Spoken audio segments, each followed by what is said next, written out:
Un concept original, une idée folle qui pourrait tout changer, c'est le rendez-vous Innovation d'Europe 1 Matin. Bonjour Sandra Freeman. Bonjour Bruce Toussaint. Innovation et politique. Aujourd'hui, vous nous parlez d'une initiative citoyenne menée en Belgique qui s'est lancée l'an passé et qui s'installe dans le paysage politique belge. C'est le G1000. Le G1000, c'est une plateforme d'innovation démocratique soutenue par des milliers de personnes. Rappelez-vous, quand la Belgique s'est retrouvée sans gouvernement pendant plus de 500 jours, le système démocratique était complètement dans l'impasse. Et ça a poussé des citoyens à envisager la politique autrement, avec ces questions. Quelle alternative à l'institution et surtout, est-ce cohérent de continuer à faire de la politique de la même manière à l'heure d'Internet et des réseaux sociaux ? Alors comment s'organise-t-il ?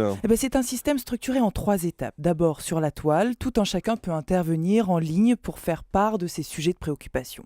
À partir de ça, une assemblée de 700 citoyens représentant au mieux la diversité du pays est sélectionnée et débat des propositions. Et enfin, un comité plus restreint se charge de peaufiner les thèmes cruciaux. C'est ainsi qu'ils ont pu faire remonter des propositions construites et concrètes à la Maison des parlementaires en novembre dernier devant des politiques, des journalistes et des citoyens. En fait, c'est une forme de démocratie participative. Globalement, oui, c'est une tendance en Europe. Là, elle n'est portée par aucun parti. Et ce qu'on peut retenir, c'est que la démocratie, c'est pas que le vote.